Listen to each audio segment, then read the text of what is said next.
तो आपके लिए प्रार्थना है कि परमात्मा पर विश्वास रखना और कुछ समय देना भगवान को। आज जो प्रसंग चल रहा है कि सतयुग में आपने लाख वर्ष का जीवन भी प्राप्त हुआ और वो भी थोड़ा लग गया, मरने लगे जब ने सोची और भी भगवान थोड़ा सा समय दे दे। त्रेता में हजारों वर्ष का रहा, द्वापर में भी 800-900 वर्ष तक जीवन रहा है जीव का, और कलयुग में अब 60-70-80 वर्ष हम मुश्किल से जी पाते हैं, 90 वर्ष हद कोई पकड़े मुश्किल से। अरे इसको थोड़ा मानना एक कोई बड़ी बात नहीं, हमने लाख वर्ष का भी जीवन थोड़ा माना और वो भी अंत हुआ। ये जीवन तो अंत होगा ही होगा, ये तो फाइनल समझ लो, ये तो आपने पता है इस बात का। लेकिन मरना हम चाहते नहीं, वो बात अलग है कि अभी नहीं, अभी नहीं।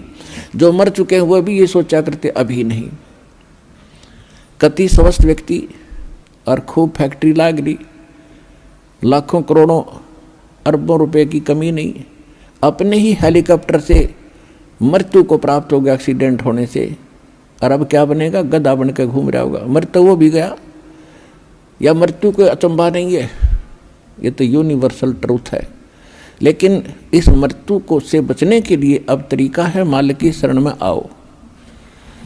कबीर ये तन जाएगा, सके तो ठहर ला,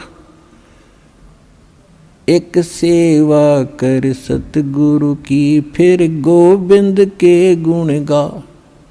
कबीर साहब कहते हैं ये मनुष्य जीवन तो सबका जाना है और समय पर जाओगा, जितना आपको प्राप्त है उससे अधिक नहीं मिलेगा। एक प्रियव्रत नाम का राजा था, उसने 11 अरब वर्ष तक तप किया और 11 अरब वर्ष तक उसको राज्य मिल गया। तप से राज्य प्राप्त होता है।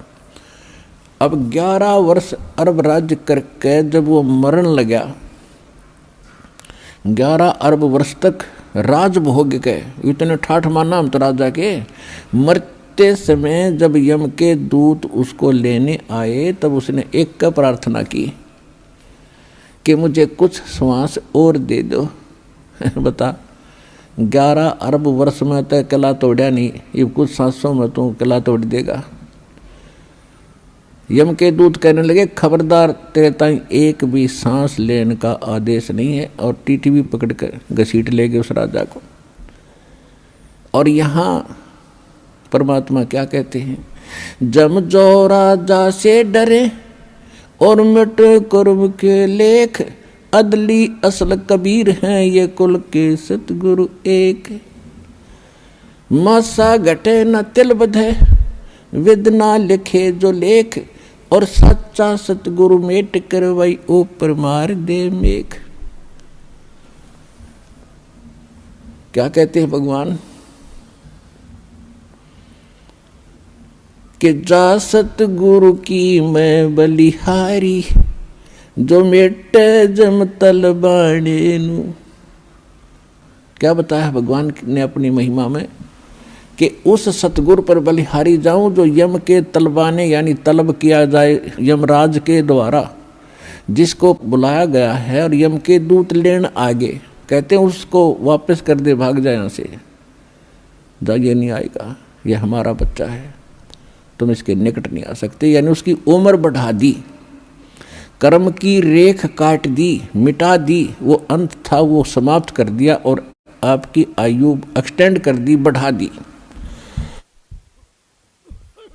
अब आप बालक हो, आपको मालूम नहीं कि कितना कीमती है मनुष्य जीवन, एक सांस की क्या कीमत है। कबीर साहब कहते, कहता हूँ कहीं जात हूँ और कहूँ बजा के ढोल, श्वास जो खाली जात है वही 3 लोक का मोल। मनुष्य जीवन का श्वास, कितनी कीमत है इस श्वास की, और हम इसको कैसे बर्बाद कर रहे हैं। और उस श्वास को प्रियव्रत ने प्रार्थना की कि, और भगत भी था वो पहले जीवन में, तो नहीं मिला, एक श्वास भी नहीं मिला। और यहाँ आपको इतने श्वास बढ़ा देगा, आपकी गिनती भी नहीं होगी। तो ऐसा समर्थ भगवान आपको मिल गया है।